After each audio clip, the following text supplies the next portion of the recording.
Happy Friday. It is January 23, 2026. I hope you are ready to lace up your sneakers because today we are heading to the court. We are. We're looking at the Basketball Association Legacy League. B.A.L.L. for short. Season 2 is gearing up to tip off on February 20, and we got our hands on the official blueprint. And when you say blueprint, you really mean it. This isn't just a schedule of games we're looking at here. Not at all. We are analyzing B.A.L.L.'s Season 2, the official league standards and regulations. Right. And I know what you're thinking. Why on earth are we doing a deep dive into a rec basketball league rulebook? I mean, that sounds drier than a chalkboard. It does sound a little dry. But stick with us, because when I started reading this, I realized this. This isn't just about basketball. It's a fascinating case study in how you engineer fairness. It really is. It's all about organizational design. If you look at the mission statement for Season 2, they are making a very conscious shift. A shift from what to what? Well, they're moving from what sounds like a casual, let's just run up and down kind of vibe to a highly organized operation. They're expecting 8 to 10 teams. And they want this to rival the best private leagues in Southern California. That's the goal. They're trying to professionalize the amateur experience, and to do that, you need rules. Lots of them. Structure creates fairness. That is the core theme here. Most adult rec leagues, they fall apart because of the gray areas. What kinds of gray areas? You know, who pays what, who plays when, who is actually on the roster. This document is trying to eliminate all of that ambiguity to, save the relationships on the court. Okay, so let's unpack this. The first thing that jumped out at me was the roster construction. This is not just grab your 5 tallest friends. No, not at all. They've engineered a very specific demographic split. They call it the legacy aspect, right? That's it. It's a mandatory 9-player roster, but look at the age requirements. It's very specific. You need exactly 5 players who are aged 40 and above. 5 players, 40 plus. Oh, and 4 players who are 39 and below. Wow. That is incredibly specific. 5 over 40, 4 under 40.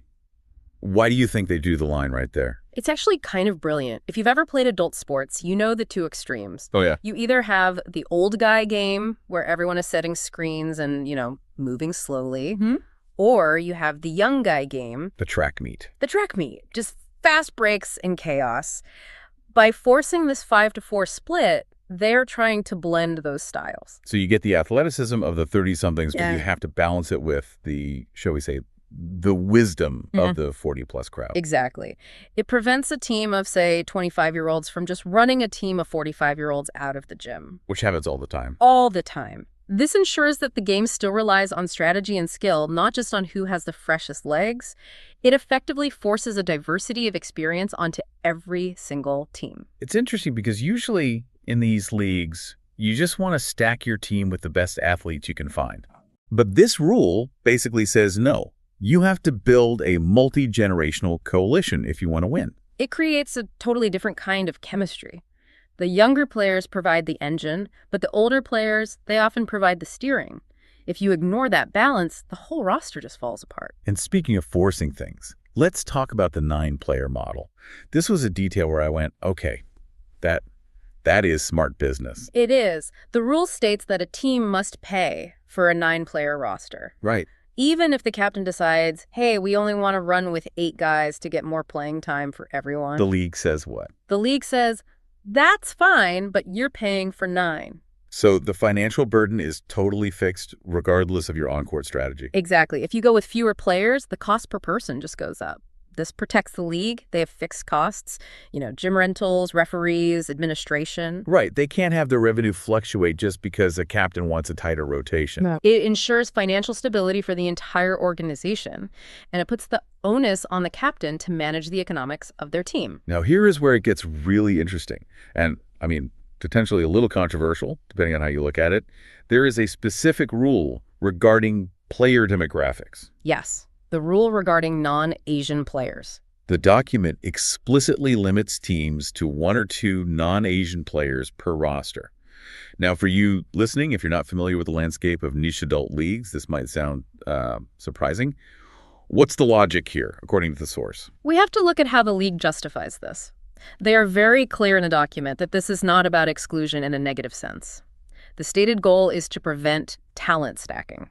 Talent stacking. Okay, break that down for us. So in many of these local leagues, you'll see a team bring in a ringer. The ringer, of course. Maybe a former college player or someone who is significantly taller or more athletic than the average player in the league, just to guarantee a win. So they're trying to prevent that. Yes. By putting a cap on certain demographics that might statistically bring in a different physical profile, they're trying to maintain a specific style of competitive balance. And they double down on that with evaluations, don't they? Correct. It's not just a quota. Even those 1 or 2 players have to undergo a skill level evaluation. The league reserves the right to deny participation if a player is just too good. That's fascinating. It's almost like a salary cap in the pros, but instead of money, they're capping skill and physical attributes to keep the whole ecosystem viable. That's a great way to put it. If one team dominates unfairly, the other 7 to 9 teams stop having fun, the league folds. So they are prioritizing the health of the collective over the freedom of an individual team to build a super squad. It's essentially protecting the casual player from getting steamrolled by semi-pros. Which is absolutely necessary if you want people to keep coming back every Friday night. Okay, let's move from who is on the team to what it costs to be there. The economy of the league. They're asking for $165 per player. Which, if you compare it to a gym membership or a couple nights out, is pretty reasonable for a whole season of basketball. That's true. So what does that $165 actually buy you? You get 11 guaranteed regular season games. That's a decent amount to run. Plus, everyone gets into the All-Star game and you get playoffs and finals. Okay. Though I did notice a funny little detail. All-Star jerseys aren't included. Bring your own jersey for the All-Star game. I love that. Yeah. But they are very strict on the payment deadlines. Very strict. And this connects right back to running it like a business. It's $100 down immediately. The remaining $65 is split into bi-weekly payments. And if you miss a payment, there are consequences, late fees, suspension, or you could lose your playoff eligibility altogether. no pay, no play. Precisely. And they make a point to say that once the season starts, all payments are non-refundable. They are filtering for commitment. They don't want flaky players. No. If you put your money down, you are incentivized to show up. It mirrors how a well-run business operates. Cash flow is king, It definitely raises the stakes. You aren't just flaking on your buddies. You're like flaking on a contract.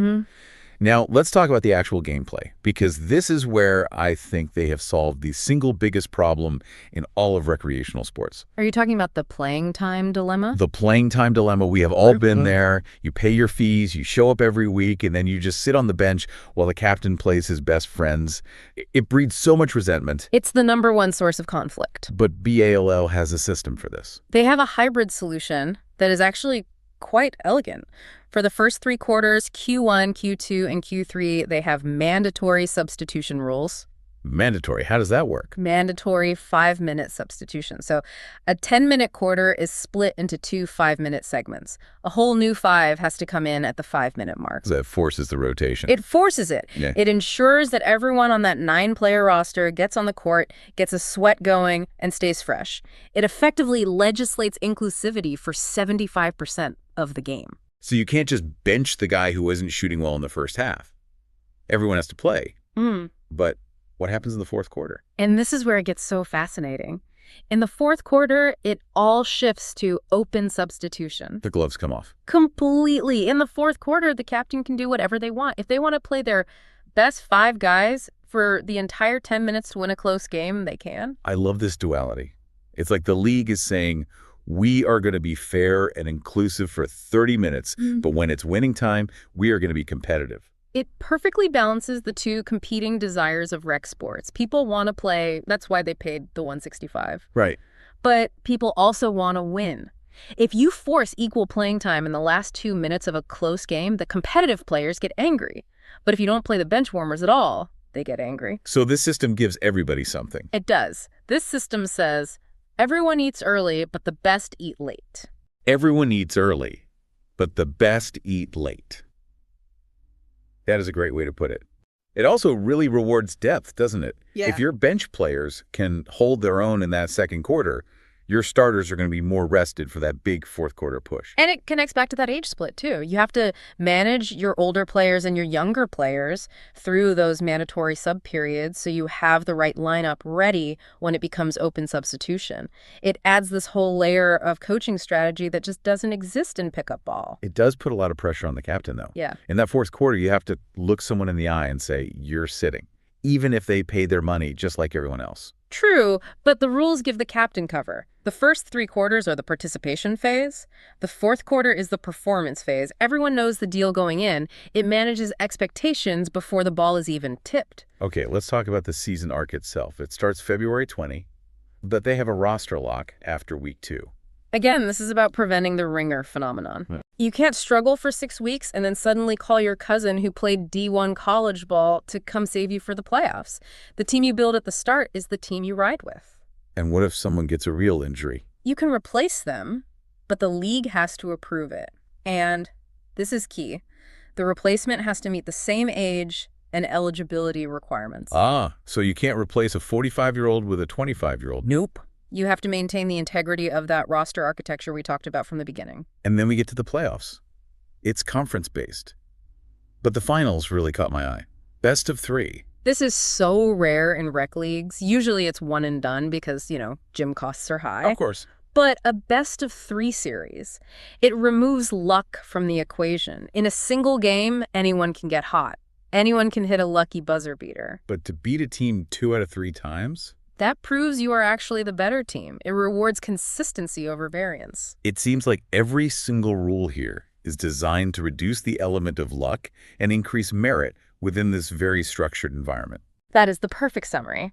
They are trying to engineer an environment where the best team, and not just the best individual player, wins, and where the experience is fair and consistent for everyone involved. Before we wrap up, we have to mention the zero-tolerance policy. It's pretty standard, but it's essential. No fighting, no verbal abuse, no threats. And the league management has final authority on everything. So there's no democracy when it comes to player safety. No. This is the benevolent dictator model. Someone has to be in charge to keep things from getting out of hand. So when you put this all together, Yeah. what does this mean for us, or for you listening, who maybe hasn't touched a basketball in 10 years? I think it shows that real fun requires rules. We often think of rules as restrictive, things that stop us from having fun. Right. But in a community setting, like a basketball league, the rules are actually what allow the fun to happen. Without the mandatory subs, the roster splits, the payment deadlines, the league would just collapse into arguments and forfeits. The structure protects the enjoyment. It's the paradox of freedom, right? You need boundaries to actually be free to play the game. Precisely. And B.A.L.L. Season 2 seems to have found a very specific, very thoughtful set of boundaries. So as we look toward that tip-off on February 20, it's clear that B.A.L.L. isn't messing around. They are, pun intended, building a legacy. They're absolutely raising the bar. We've covered the roster math, the league's economy, the substitution chess match, and the playoff format. It is a masterclass in how to run a league. It really is. So I want to leave you with one final thought to chew on. We talked about that substitution rule mandatory for 3 quarters, but open for the 4th. It's a very distinct switch from inclusion to competition. The shift from everyone gets a turn to may the best person win. Exactly. I want you to think about where else in your life you see that switch. In school, in your career, maybe in society at large. Is there a clear moment where the rules change from participation to performance? And is that transition handled as clearly in the real world as it is in the B.A.L.L. rulebook? That is a heavy question. That's why we call it the deep dive. Thanks for listening, everyone. We'll catch you on the next one. See you on the court.